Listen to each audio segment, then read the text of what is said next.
A fines de octubre de 1824, el virrey La Serna decide iniciar la campaña de ofensiva final contra el Ejército Unido, para lo cual ordenó la concentración de todas sus tropas entre el Cusco y el río Apurímac, así como una leva general para reclutar soldados, lo que explica la presencia de muchos indios y mestizos peruanos en el ejército realista. El 3 de diciembre, Sucre, para abastecerse de víveres, marchó por la quebrada de Joilpahuaijo para dirigirse a Pampa Cangallo. Lograron atravesar las divisiones de Córdoba y La Mar, pero las tropas de Vargas, Vencedor y Rifles de la división de Lara fueron atacados por Valdés, hecho al que se le denomina como la sorpresa de Joilpahuaijo. El ejército patriota, sobreponiéndose al revés de Joilpahuaijo y teniendo a la vista al enemigo, se dirigió por la ruta de Acosvinchos, situándose también en la llanura de Quinua, aproximadamente a las 4 de la tarde. Ubicados ambos en la pampa de Ayacucho, comprendieron que debían actuar decisivamente. El sentido común indicaba que la batalla estaba programada para el día siguiente. El 9 de diciembre de 1824, amaneció con un sol radiante que disipó las sombras de la noche y calentó los entumecidos cuerpos de los soldados. En la parte alta, en las faldas del Cerro Condorcunca, estaba ubicado el ejército español.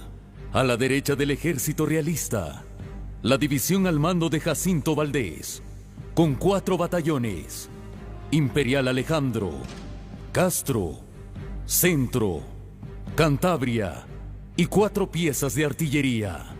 Al centro, la división de Juan Antonio Monet, constituida por 5 batallones: el primer regimiento, Burgos, Guías, Victoria y del Infante. A la izquierda, la división comandada por Alejandro González Villalobos, formado por 5 batallones, cuya reserva estaba formada por 10 escuadrones de caballería, al mando del general José de Canterac, jefe del Estado Mayor, secundado por el teniente general José de Carratalá y el general Valentín Ferraz, jefe de la división de caballería del ejército realista. El total de fuerzas realistas combatientes era de 9.300, situados a las alturas del Condorcunca, con 14 piezas de artillería. El ejército patriota americano se ubicaba en las faldas del Condorcunca.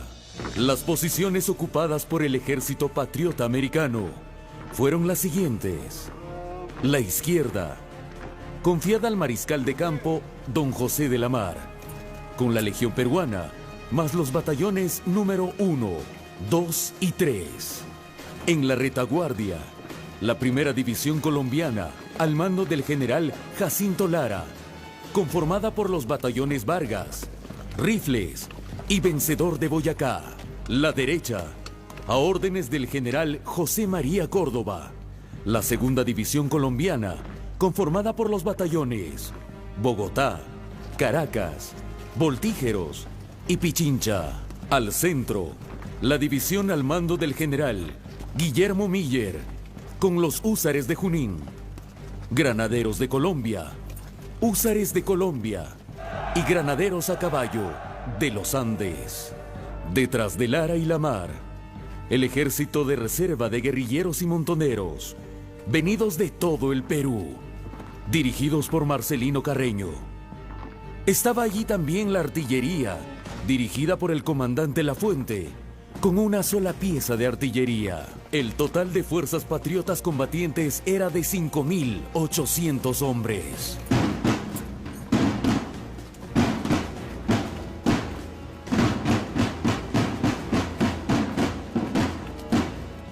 A las 9 de la mañana del 9 de diciembre, previo a la batalla, el lugarteniente español le comunica al excelentísimo señor general Córdoba la invitación a parlamentar del general Monet del ejército realista.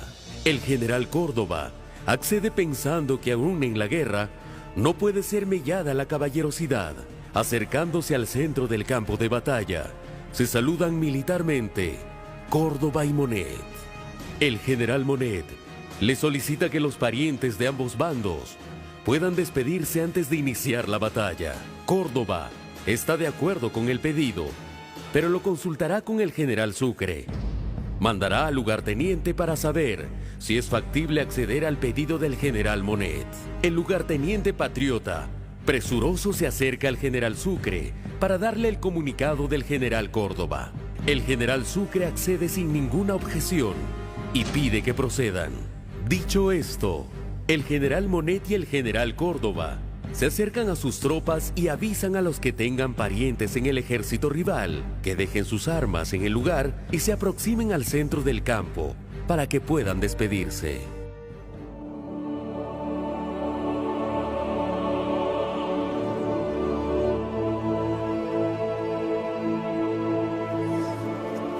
«37 peruanos, entre jefes y oficiales, y 26 colombianos, desciñéndose la espada, pasaron a la línea neutral donde, igualmente sin armas, los esperaban 82 españoles. El abrazo duró aproximadamente una media hora, que la separación entre hermanos y parientes fue muy difícil, por lo que tuvieron que recurrir a la fuerza de las armas. Se consigna el encuentro de los hermanos Tafur, los hermanos Castilla, los Moya y los Blanco. Estos últimos eran huamanguinos. A las 10 volvió a presentarse Monet, a cuyo encuentro adelantó Córdoba. El general Monet le comunica al general Córdoba que se va a dar inicio a la batalla. Córdoba accede y le pide que ellos sean los primeros en romper los fuegos.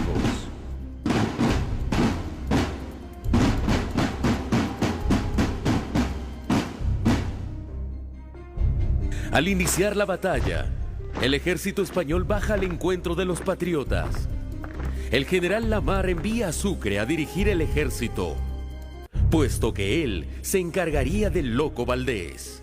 El general Sucre, acercándose a Lara, manifiesta con firmeza: ¡Que Dios esté de nuestra parte, general! Luego se dirige a los soldados y les dice: ¡Soldados! De los esfuerzos de hoy pende la suerte de América del Sur. Otro día de gloria va a coronar vuestra admirable constancia. Entonces, con energía, el general Sucre exclama al ejército: ¡Viva la América independiente! Del mismo modo se dirige Lara a sus tropas y los alienta diciendo que hoy el Perú será libre. Las tropas alentadas salen al encuentro de Valdés. Eran las 10 de la mañana cuando se inició la batalla, con el ataque vigoroso de la división de Valdés, compuesta de los mejores batallones realistas como Cantabria, Centro, Castro e Imperial Alejandro. La división de Lamar resiste y se va cediendo terreno, pero es rebasada. Es cuando los montoneros de Carreño cargaron contra Valdés. El choque fue violentísimo. Allí cayeron muertos en acción muchos soldados, que resistieron durante una hora, haciendo fracasar el plan de batalla de Valdés. Mientras Carreño contenía a Valdés, Lamar reorganizó sus batallones y Sucre, que estaba atento a lo que sucedía, reforzó a Lamar con el batallón Vargas y los húsares de Junín. En simultáneo, la infantería atacó por el centro y la caballería por los flancos, derrotando a la división Valdés. En su desesperación, temerariamente, el coronel español Joaquín Rubén de Celis, al mando del primer regimiento, inició el ataque por el lado izquierdo, ante la falta de órdenes de Monet y Villalobos por el retraso de Valdés. Sucre comprendió la urgencia de un ataque sorpresivo por el lado derecho y ordenó a Córdoba, indicando: ¡General Córdoba, si tomas la altura, está ganada la batalla!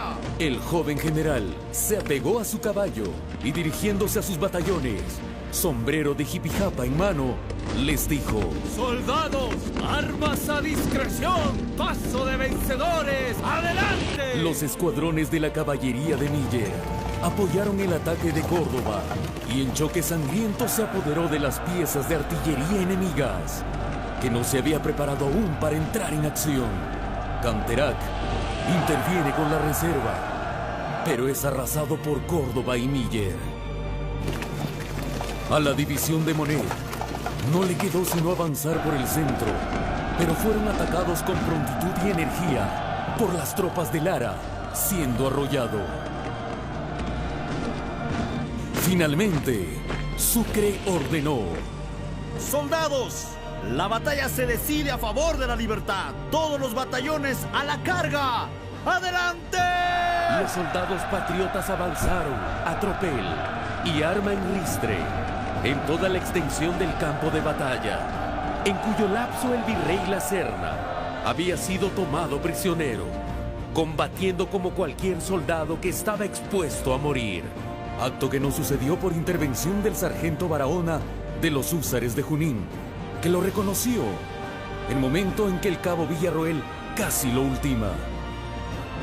Ambos lo condujeron con respeto y cuidado ante el general Sucre, que le trató con las consideraciones al que tiene derecho todo herido y prisionero de guerra. Siendo la 1 de la tarde, la batalla estaba decidida a favor de los patriotas. En una situación indescriptible de alegría, de vivas, pero también de llanto y tristezas. Al bajar al centro del campo, el virrey La Serna entregó su espada a Sucre y dijo: ¡Gloria al vencedor! Y devolviéndole su espada, Sucre le respondió: ¡Honor al vencido! José de Canterac, que había convocado previamente una junta de guerra a sus generales, en vista de la captura del virrey, se presentó ante Sucre, acompañado de Lamar, para acordar los términos de la capitulación. Le comunica a Sucre que la Junta de Generales del Ejército Español decidió firmar junto con ellos el fin de esta guerra y retirar de España sus dominios en América. Sucre, conforme, asiente y acuerda firmar un documento lleno de dignidad para vencedores y vencidos. Pide firmar de momento en un tambor de guerra el documento previo al de mañana, siendo posible la verificación para luego acordar los detalles. Canterac, por su parte, pide que sea un escribano de Sucre el que redacte el texto, para luego firmarlo como acto de conformidad.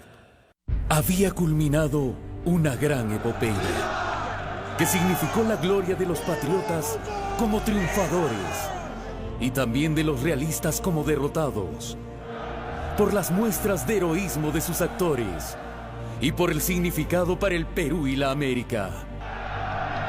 La batalla había durado más de 3 horas, luego del cual se contaron 1.400 muertos y 700 heridos por el ejército español, 300 muertos y 619 heridos por el lado independiente, que en opinión de entendidos fue una mortandad elevada para una batalla tan corta, lo que indica el valor con que se combatió.